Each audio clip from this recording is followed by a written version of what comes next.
Peace and blessings to you, family. Forgive me for the lack of uploads. I have been ill, but I'm back. The Doctor Detective is back.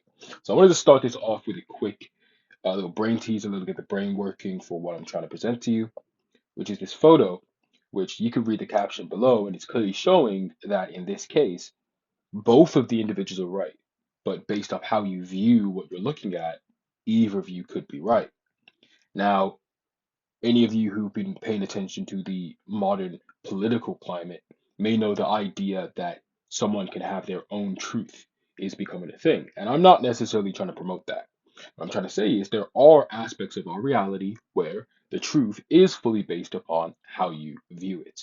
However, what if I did this? Now, who's right? Well, there's only one answer for who's right.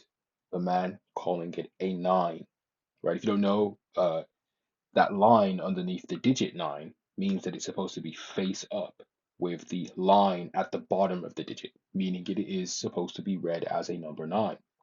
Now, the man calling it a 6 might recognize the 6, the symbol of the 6, and he might see it as 6 from his perspective. He might not know what that line signifies. He might not see that line. He might not be aware of that line. But that doesn't make him right.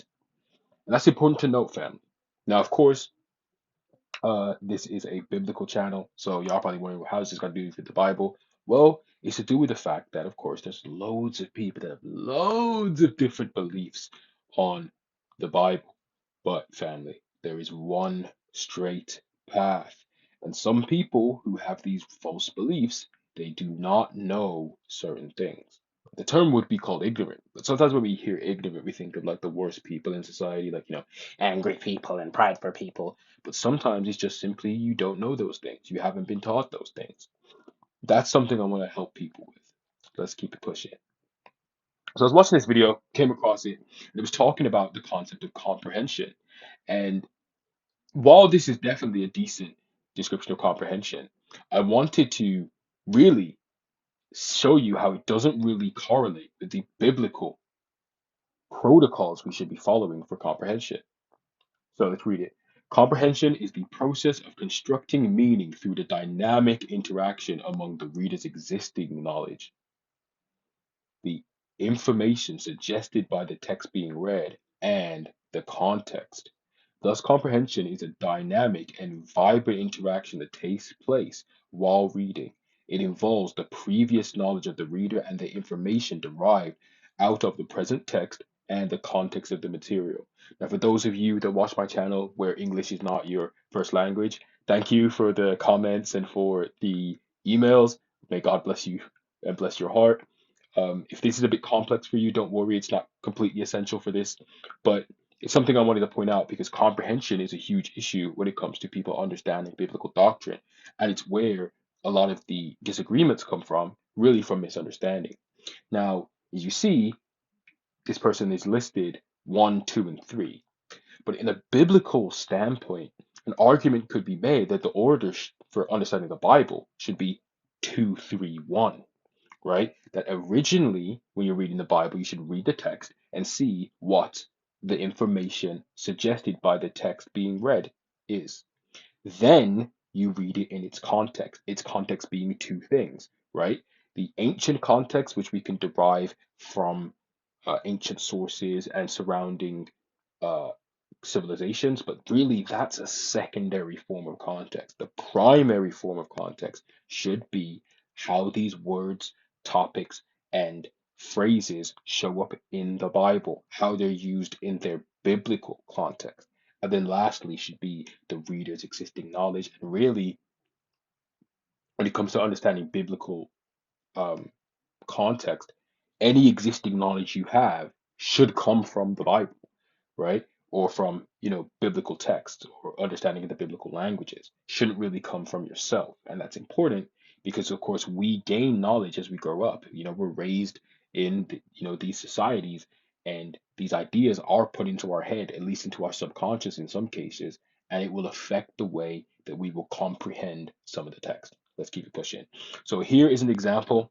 So this man is saying, I am from Bavaria, and he's talking about like the city Bavaria. I think it's like, isn't it like a U.S. Army city or something like that? I don't know. But then this other person hears Bavaria and he's thinking about the German province Bavaria, right? Now, yes, he's correct that the German province is Bavaria, but he's wrong that this man is referencing that German province, right? So our knowledge of language affects our comprehension, right? It affects our perspective, it affects the way we think. Now, disclaimer, no, to anyone who knows about the psychological conversation about the idea of language affecting our reality and our perception, no, I do not think old English speakers couldn't see the color blue. To any of you who wonder what that is, drop in the comments if you're interested, and I'll tell you what that is. But just for those who know what that is, no, I'm not saying that. What I am saying is this, that our understanding of words creates our understanding of verses, particularly our understanding of biblical words, what that meant to the biblical authors, what it meant to the prophets, right? And then our understanding of verses controls our understanding of doctrine, right? If we think a verse is saying a certain thing, asserting a certain thing, we're going to build doctrines around that. Even if the verse isn't saying that. And if a verse is saying a certain thing, we might not build the right doctrines that we should be building. And that all starts from our understanding of words, and then our understandings of verses, and then our understandings of doctrine. And lastly, it leads on to our understanding of doctrine, controls our understanding of the scriptures, right? If we don't have the proper understanding of words, that's foundational, right? We're not going to understand verses, and we're not going to understand scriptures. So that's one problem. Sometimes people are reading the Bible with their Western understanding of words, right? And that's one thing I want to help you understand, help you get that ancient knowledge, so you can follow the ancient path, right? So I'll give you an example, right? So if someone uh, was having a conversation with someone else and it was recorded, written down in a manuscript, right? And they said, "You're a good egg," right? That person is not literally calling that person an egg, right? Now we know, and again, sorry to the not the people who English is not their first language, uh, but to just tell you, when someone says you're a good egg in English, they're saying that you're someone who behaves well, right? Someone who's got good character and good behavior. Usually, uh, it's positive, but if someone says it with a sarcastic tone, so if someone says it like this, like, "Oh, you're a good egg," right? That usually means they're actually saying you're a bit too good, right?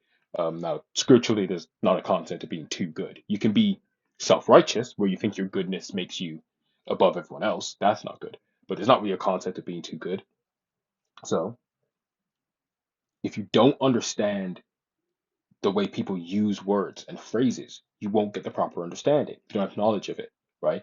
And in the same sense, if you don't have a biblical understanding of words and how they can be used, you will not have a biblical understanding of God and the will of God. And that's important, family. You know, that's important. So we study the word. A lot of people, they're not students of the word. They read it, but not really studying it. How is this word used? How, how many of you do a word study, right? Not a lot, right? A lot of churches, they have their Bible study, for the kids, right? And even for the adults. They don't delve into how biblical words are used, right? That's not me saying those studies are terrible, but it's needed. It's needed for us to have proper doctrine. If we don't understand what the words mean and how they're used, we're not going to understand verses, right? So in order to understand biblical concepts, we are going to look at how the Bible, not me, not you, not any external, how the Bible used some of its most important words. So this is what I present to you guys, the scriptural word study series, right? Using the evidence we have to better understand the Bible, by yours truly, Miyka'el, the doctrine detective. So in this, you will gain the same understanding of scriptural words that Christ himself had. The ability to read any Bible version and still receive the message that the Spirit of God himself inspired. Confidence in your beliefs, because your understanding comes from scripture, not from men, not from what you've been taught, not from church, not from me, not even from me. from Scripture, right? And the secret understanding that unfortunately many believers lack. It's right there in the text, but they don't see it. Sad. I hope to see you and your loved ones on this journey, right? We'll be getting right into it with a big one, family, with a big one. The various words for God. So you don't want to miss a thing. God is the most important character in this, in the whole scripture, and the words for God might be the most important words, outside of his name. They might be the most important words in scripture. So you don't want to miss a thing at all. You really don't. Trust me, right? So if you want to help others find this truth, press the like button for me. You have any words you wish for me to cover, comment them below. There are some words that I have been led to believe are the most important ones, so I'm going to cover those. But if there's any words you've particularly been struggling with, comment them below and I will add them to the list because this series is going to be an ongoing series. I'm going to add to it, I'm going to update it, I'm going to, etc. Then lastly, you don't want to miss any key uploads that can really help improve yours and anyone else's understanding of Scripture. Click the subscribe button and don't forget to press the bell icon so you can be notified when I post because YouTube don't always show people's posts to people. So you don't want to miss stuff, trust me. Don't want to miss out.